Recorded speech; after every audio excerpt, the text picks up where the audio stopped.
Welcome to part two. How hard should you train? And this is a very, very important topic, something that you see all over social media. Or should you train to failure? Should you leave reps in the tank? The science guys take talking about leaving reps in the tank. The bros talking about going to failure all the time, doing forced reps. And when people enter my coaching, this is one of the things I need to correct a lot of times in my training clip analysis. And this is training intensity. And we need to train hard enough. And the awareness, what we aim for, is important. So today I want to clarify what are we aiming for in terms of training intensity. Now, let's look at it.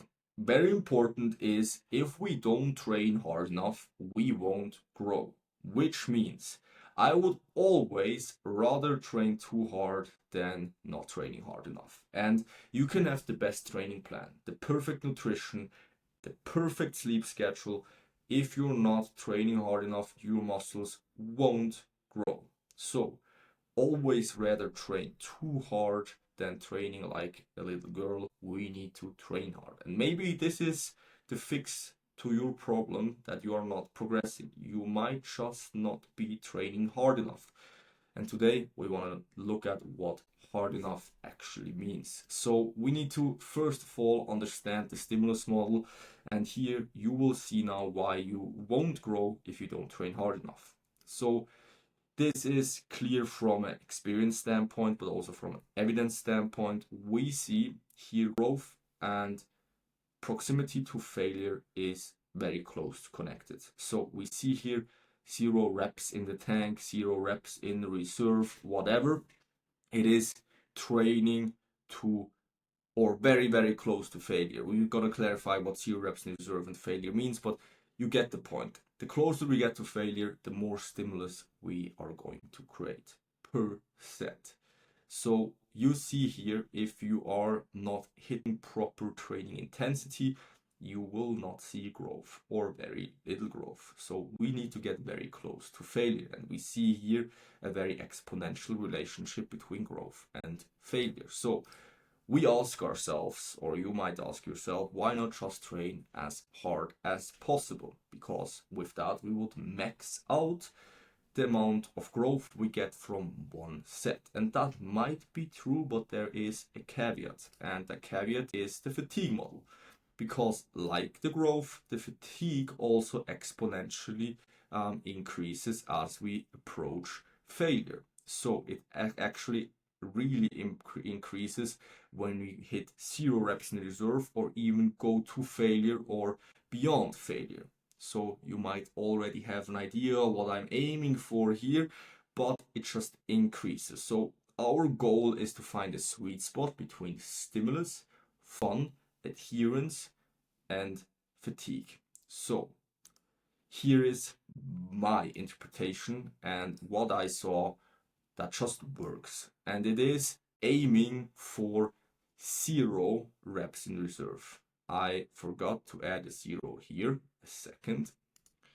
Now this is a rep in reserve scale, and failure would be you can no longer complete the rep, which means on a squat you need to throw down the weight, on a bench press you need a spot, on a lat pull down you're not able to get fully down, and this would be failure.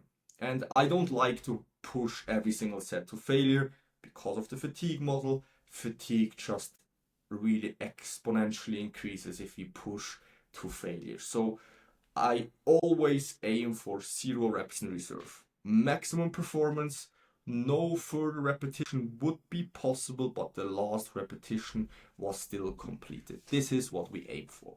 Because, in my opinion, this is the sweet spot. We want to train with 0 reps in reserve. This is the sweet spot between stimulus, fatigue, fun, and adherence, and also trackability.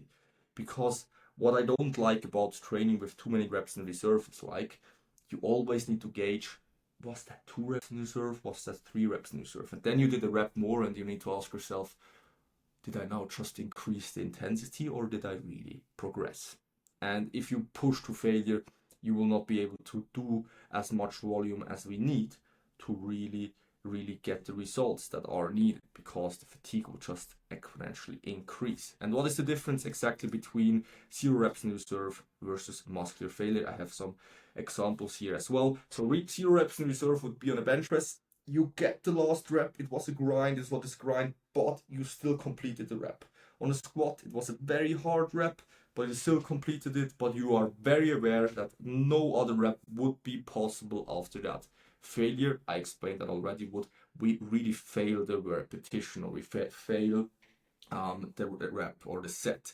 And what comes with failing all the time is also an exponentially higher increase in risk of injury, and we don't want that. So we train with 0 reps in reserve. Now I have some videos for you guys to see the difference here. So first of all, muscular failure. We see here a set. I'm pushing very hard. You see here how it is getting harder. The rep speed is slowing down. And now I get this rep. This would be probably 0 reps in reserve. And now, bam, I am failing the rep. 0 reps in reserve, on the other hand, would be this. You see here, I am still going, but I'm completing the rep. But we see here that no other rep would be possible.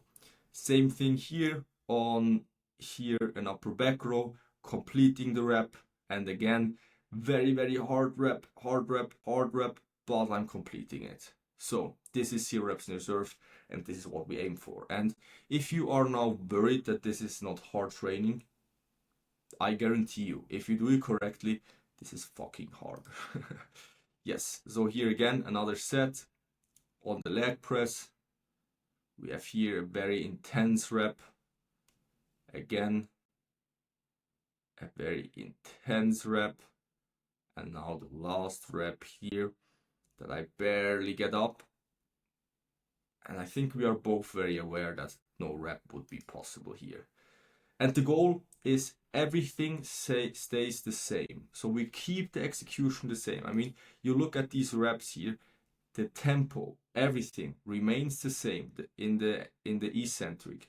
The execution remains the same. The only thing is that the speed of the reps decrease. So what we want is that in the end, we are completing the last rep with a snail's pace, but we keep the execution good and we stay on the target muscle. So this is the goal. We want to approach 0 reps in reserve with keeping the execution the same and the muscle fibers contracting at snail's pace, because we see also in the data that this is needed to grow muscle. So do that.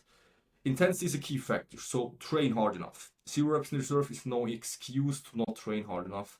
0 reps in reserve is very intense, and if you're not training hard enough, you will not grow. And this is something even with experienced lifters, when they come into my coaching, I see a lot in their training clips that it is still just not hard enough. I tell them this is wellness training.